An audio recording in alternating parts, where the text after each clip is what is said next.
Assalamualaikum warahmatullahi wabarakatuh. Selamat pagi, siang, sore, atau malam sesuai dengan waktu Anda pada saat menyaksikan tayangan ini.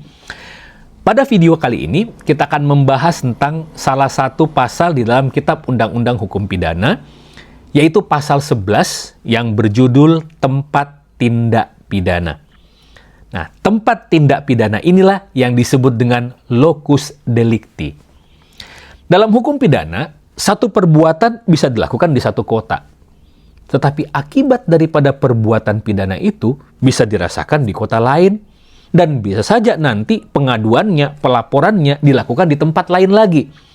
Nah, kalau ini terjadi, maka muncul pertanyaan, di mana sebenarnya tindak pidana itu terjadi? Mengapa ini perlu kita dalami dalam hukum pidana? Karena nanti akan menentukan pengadilan mana yang berwenang untuk melakukan proses, aparat mana yang memproses, kemudian apakah proses ini dapat digugat atau tidak. Jangan sampai kalau kita terjadi kesalahan lokus, maka pengadilan tersebut tidak berhak untuk melakukan proses tersebut. Ya, nah inilah yang disebut dengan locus delicti dan muncul di pasal 11. Apa itu pasal 11? Saya bacakan saja.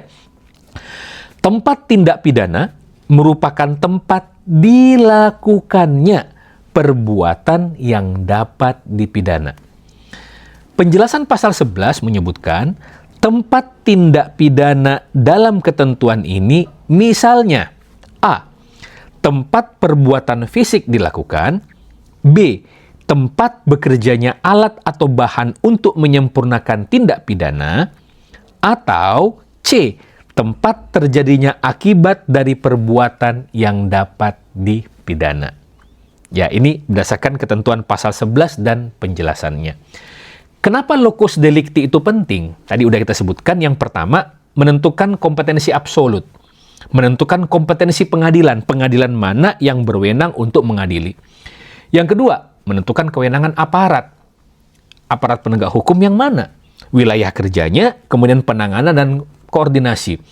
Kemudian menentukan peta hukum, ya, khususnya peta hukum perbuatan pidana tersebut. Karena salah lokus bisa membuat proses berantakan tuh sejak awal. Jadi kalau kita bicara tempus yang di video sebelumnya itu adalah kapan, lokus itu adalah di mana. Contoh misalnya penipuan online.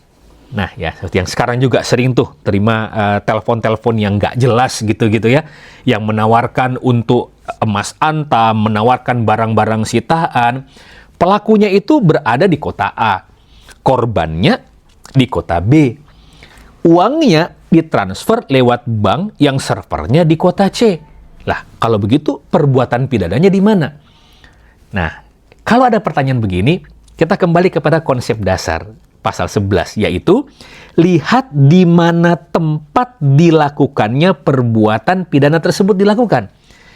Kalau dia mengatakan dia melakukan tindakan penipuan online seperti gitu, maka lokusnya adalah tempat penipu itu berada. Nah, di sini ada permasalahan lagi. Kita mungkin masih ingat tentang masalah judol yang servernya dan pelakunya ada di negara lain.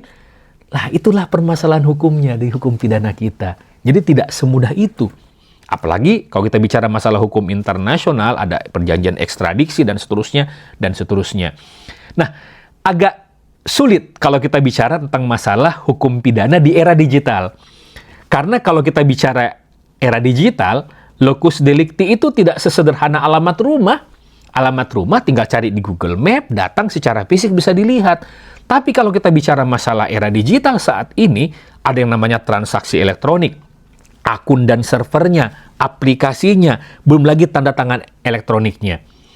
Kalau kita salah menentukan lokus, maka dampaknya sidangnya itu bisa dipindah, ada sengketa kompetensi absolut, atau prosesnya dipermasalahkan karena tidak sesuai dengan kewenangan.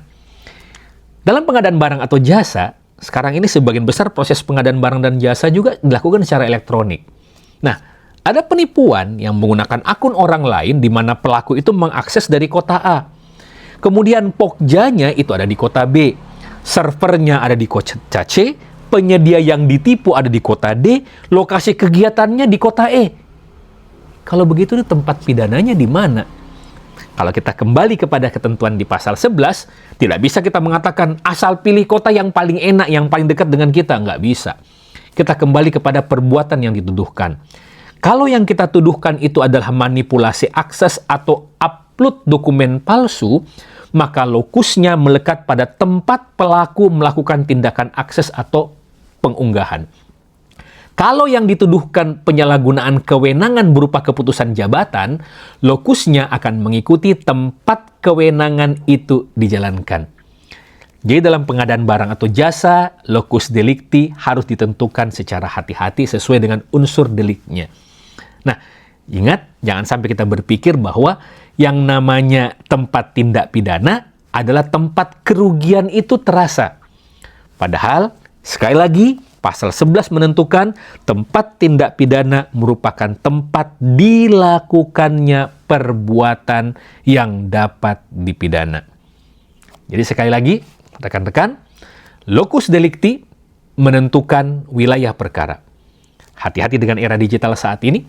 Kenapa? Karena tidak selalu sama antara lokasi korban, lokasi pelaku, dengan lokasi proyek atau kegiatan yang dilaksanakan. Patokan utama dari ketentuan ini adalah tempat perbuatan pidana tersebut dilakukan. Demikian, terima kasih. Wabillahi taufik wal hidayah. Wassalamualaikum warahmatullahi wabarakatuh dan salam pengadaan.